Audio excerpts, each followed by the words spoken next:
नमस्कार दोस्तों, लक्ष्मीलॉजिस्ट ममता मेहता आपसे रूबरू। आपके सुनहरे और सफल भविष्य की शुभकामनाओं के साथ आइए अब बात करते हैं उन सपनों की जो हमने हमारे सुनहरे भविष्य के लिए देखे हैं। एक बहुत ही बड़ा यूनिवर्स का लॉ है कि हम जब भी कुछ बोलें तो वह बोलें जो शुभ हो। हमारे धर्म ग्रंथों में भी कहा गया है, हमारे परिवार में बड़े बुजुर्ग भी कहते थे हमेशा शुभ शुभ बोलो।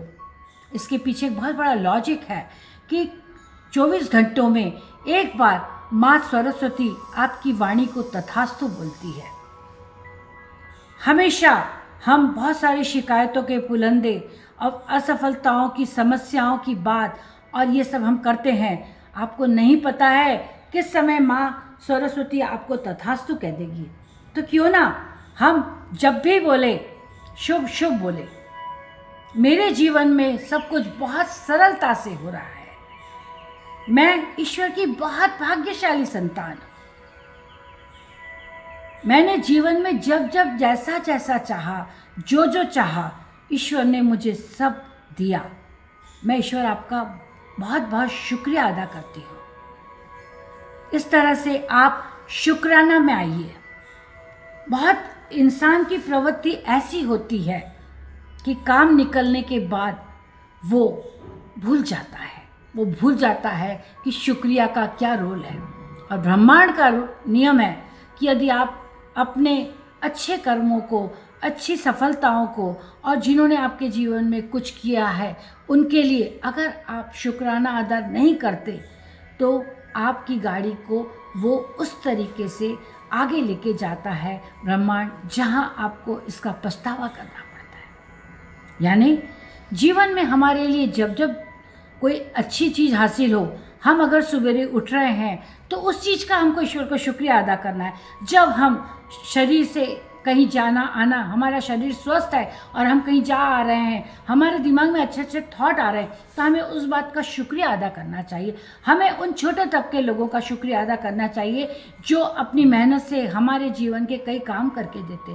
ठीक है, हम उन्हें उनका मेहनताना देते हैं, लेकिन उनके बिना हमारे बहुत सारे काम संभव ही नहीं है। उनको शुक्राना अदा करिए, लोगों की मदद करिए और इस शुक्राने में सबसे बड़ा शुक्राना उन लोगों का अदा करिए जिन्होंने आपके जीवन में अहम भूमिका निभाई है।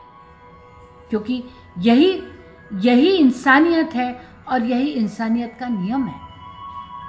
सारे शुक्राना के साथ साथ आप अपने मुंह से वही शब्द निकालेंगे जो आपको चाहिए। आपका एक एक शब्द ब्रह्मांड में जाकर बीज का काम करता है और आपको ब्रह्मांड वही वापस देता है जो आपने ब्रह्मांड पे भेजा था। अब आपको ये तय करना है कि आपको क्या चाहिए।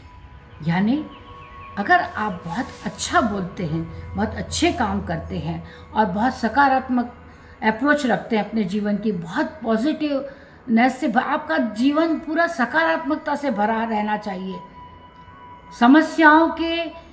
समस्याओं की बात करने की जगह समाधान पे जाता है, तब आप देखिए बहुत बार क्या होता है जीवन में इंसान हमेशा अपनी समस्याओं की जिक्र करता रहता है। अंधेरा है, अंधेरा है, अंधेरा है। तो भैया एक मोमबत्ती जला लो, उजाला हो जाएगा। लाइट जला लो। जो भी आप कर सकते हैं उस समय, आपके जो भी विद इन रीच है, आप वो उसको समस्या का समाधान करिए। यही बात हमारे जीवन में भी है। बहुत सारी समस्याएं, ये नहीं है, वो नहीं है, फलाना, ये इग्नोर करिए। चीज़ों को इग्नोर करिए और समाधान पे जाइए। आप जब इस हौसले को अपना लेते हैं कि समाधान कैसे किया जाता है, फिर धीरे धीरे आपको लगेगा कि समस्याएं है ही नहीं। सब कुछ हमारे हिसाब से हो रहा है या ना हो रहा है, लेकिन हम तो सोचे कि सब कुछ हमारे हिसाब से हो रहा है और उसके लिए हम परम पिता परमेश्वर का हाथ जोड़ के शुक्राना अदा करें। मैं आज आप लोगों से बात कर रही हूँ, ये मेरा सौभाग्य है कि आपके जैसे बुद्धिजीवी, आपके जैसे समर्थ, आपके जैसे बड़े बड़े स्वप्नदर्शी मेरे साथ जुड़े हुए हैं। ये मेरा बहुत बड़ा सौभाग्य है और इसके लिए मैं ईश्वर का लाख लाख शुक्रिया अदा करती हूँ। यानी पावर ऑफ ग्रेटिट्यूड। हर चीज़ का शुक्रिया अदा करिए। फिर देखिए फिर देखिए फिर देखिए ज़िंदगी आपको क्या क्या तोहफे देती है। धन्यवाद। फिर मिलते हैं एक खूबसूरत विषय के साथ और आपके सुनहरे भविष्य की शुभकामनाओं के साथ मैं अपनी वाणी को विराम देती हूँ। नमस्ते।